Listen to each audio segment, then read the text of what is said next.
Sir ఈ parliament ఎన్నికల్లో 14 స్థానాలు ఇవ్వండి, దాదాపు ముదిరాజులందరినీ కూడా ముదిరాజులకి మంత్రి శాఖ ఇస్తాను, అలాగే బీసీ-డి నుంచి బీసీ-ఏకి మారుస్తానని సీఎం రేవంత్ రెడ్డి స్పష్టంగా చెప్తున్నారు. ఒక ముదిరాజు బిడ్డగా, అలాగే దాదాపు 25 లక్షలకు పైగా ఉన్నటువంటి ముదిరాజుల ప్రతినిధిగా మీరు చెప్పండి. అంటే కేవలం ముదిరాజులు అధికారంకి ఇవ్వడానికి ఉపయోగపడేటువంటి బోయలుగానే గుర్తిస్తారా ఏ పార్టీలు అయినా కానీ? యాక్చువల్గా బాధ అనిపించే అంశం ఏంటంటే, అంటే 14 సీట్లు కాంగ్రెస్ పార్టీ గెలిచేది లేదు, ముదిరాజుని మంత్రిగా చేసేది లేదు. అంటే శాశ్వతంగా ముదిరాజుని మొదలుపెట్టినట్లు లెక్క. అంటే రేవంత్ రెడ్డి ప్రభుత్వం ఒకటే ఒక ఎమ్మెల్యే సీట్ ఇచ్చింది, ఆ ఒకటే ఒక ఎమ్మెల్యే సీట్తో గెలిచిండు. ఇవాళ దాదాపు 40 లక్షల పైన ఓట్లుంటాయి. 40 లక్షల పైన ఉన్నటువంటి ఆ వర్గాన్ని ఒక మంత్రి పదవి ఇస్తా అని చెప్పి ఇవ్వలేదు.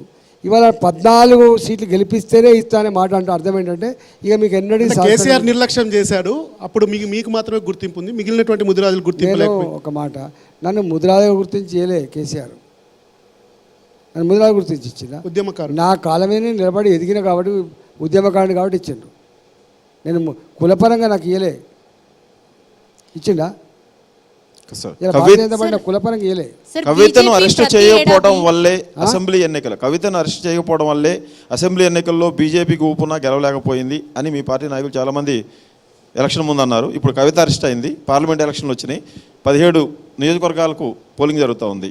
బీజేపీ ఎన్ని సీట్లను గెలుచుకుంటుంది? ఇప్పుడు బీజేపీ 12 సీట్లు గెలిచే ఆస్కారం ఉందని చెప్పి నేను చెప్పట్లే, సర్వే సంస్థలు చెప్తున్నాయి. 17 సీట్లలో పోటీ చేయగలిగే సత్తా బీజేపీకే ఉందని చెప్పి ఇలా లెక్కలు తెలుస్తూ ఉన్నాయి. మూడోది, సరే అసెంబ్లీ ఎన్నికల సందర్భంగా వాళ్ళు ఆ నరేషన్ బిల్డప్ చేయడంలో నమ్మించడంలో సక్సెస్ అయినరు.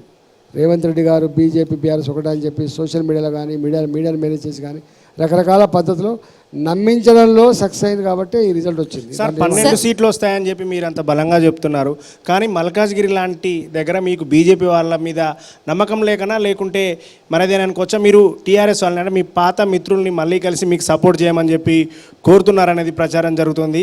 అదేవిధంగా టీడీపీ గతంలో టీడీపీ అక్కడ గెలిచింది, టీడీపీ వాళ్ళ సపోర్ట్ కూడా మీరు బయట బహిరంగంగా చెప్పకపోయినప్పుడు కూడా లోపల నుంచి సహకారం తీసుకుంటున్నారు. బీజేపీ మీద నమ్మకం లేక టీడీపీ ఇటు మీ పాత టీఆర్ఎస్ మిత్రులతో మీరు అడుగుతున్నారా ఓట్లకు సంబంధించి? ఎవరిని అడగలేదు నేను ఓట్లు అడుక్కునేది ప్రజలు అడుక్కుంటే తప్ప బీఆర్ఎస్ పార్టీని అడుక్కోవాలి దగ్గర.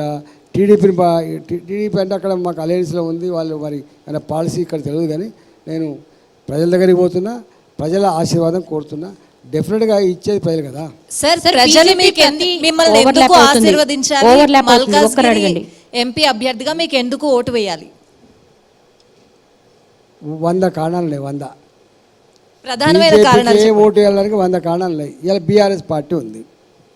అంతకుముందు ఇదే కేసీఆర్ గారు ఏం చెప్తుండే, ఈ రాష్ట్రంలో మన ప్రభుత్వం ఉంది, ఈ రాష్ట్ర ప్రయోజనాల కోసం కేంద్రంతో కొట్లాడడానికి మాకు ఎంపీ సీట్లు కావాలి, మీరు వాళ్ళకు వీళ్ళకేసి ఆగం కాకండి అని చెప్పారు.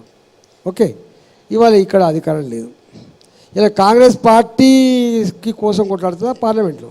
అందువల్ల ఈసారి బీఆర్ఎస్ పార్టీకి ఓటేయడం వల్ల పెద్ద ప్రయోజనం లేదు. నెంబర్ 1. నెంబర్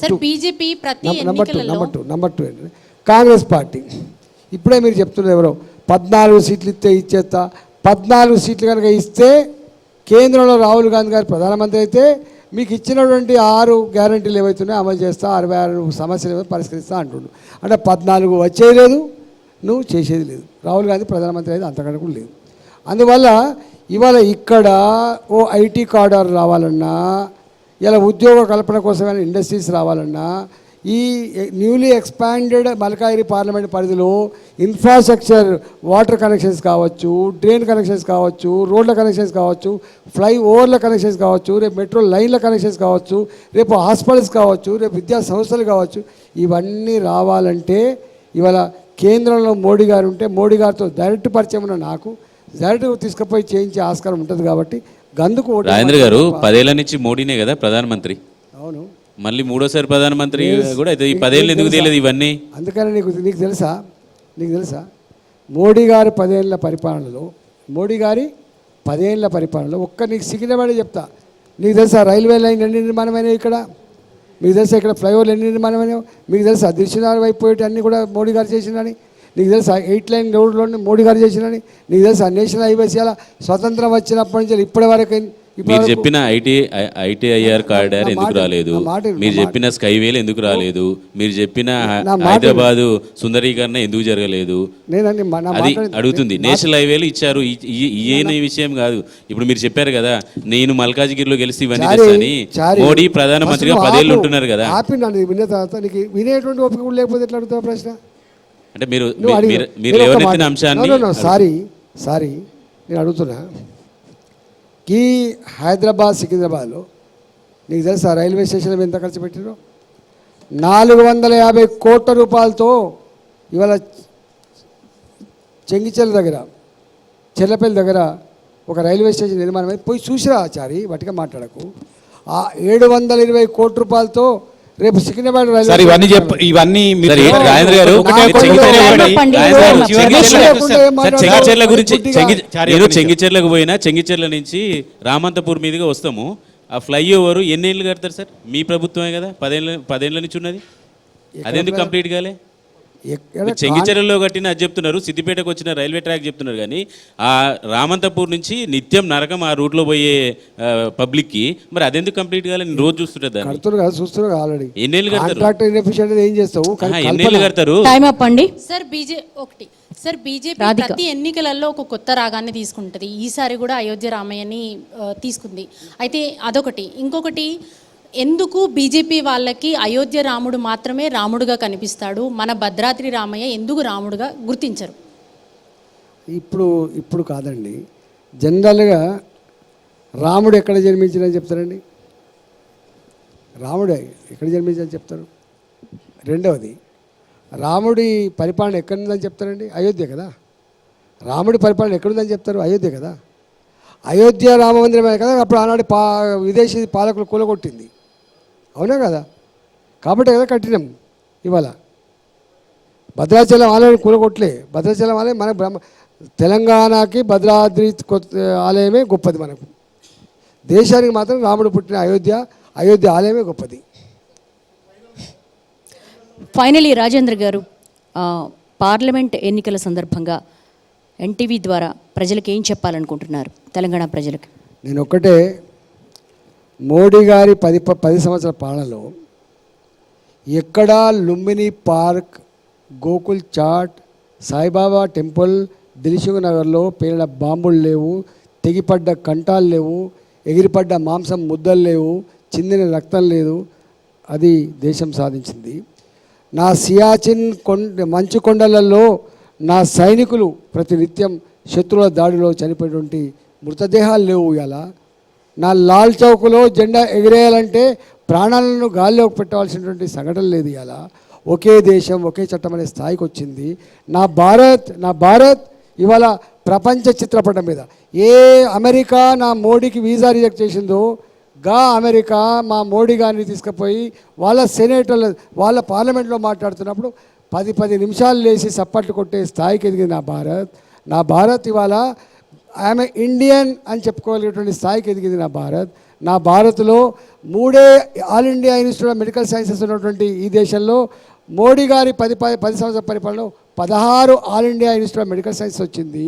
నా ఇన్ఫ్రాస్ట్రక్చర్ రంగంలో 1947 to 2014 ఎన్ని కిలోమీటర్ల నేషనల్ హైవేస్ ఉన్నాయో ఈ 10 సంవత్సరాల కానీ నిర్మాణం చేసినందుకు కోటేమని చెప్తున్నా.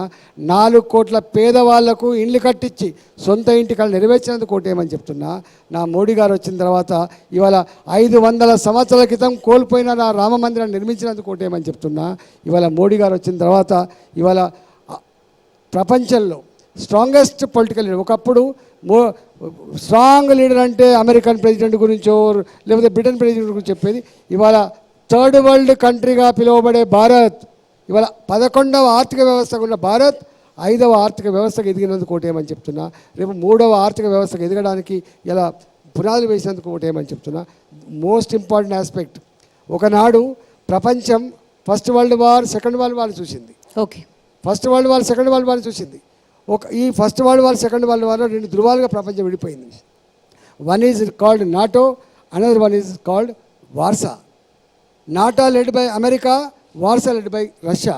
కానీ అలాంటి ఈ ప్రపంచంలో ఇవాళ రష్యాకు ఇవాళ ఉక్రెయిన్కు యుద్ధం జరిగితే ఆ యుద్ధాన్ని ఆపిచ్చి పిల్లల్ని చేర్చడమే కాకుండా ఇవాళ ఇరు దేశాధినేతలు కూడా మా మోడీ గారు మా సమస్యకు మీరే పరిష్కారం చూపగలనటువంటి స్థాయికి వచ్చింది భారత్ ఇవాళ. Okay sir. భారత్ మన ఈ థర్డ్ వరల్డ్ కంట్రీ భారత్ మన కరోనా వస్తే ధైర్యాన్ని అందించి పేదలకు కడుపున అన్నం పెట్టించి అతి తక్కువ కాలంలో వ్యాక్సిన్ ఉత్పత్తి చేయించి 2 డోసులో 3 డోసులో మీకు ఇప్పించి మీకు సేఫ్ జోన్లో పెట్టి ప్రపంచ ప్రజానికానికి వ్యాక్సిన్ అందించే దేశం ఇది. రైట్.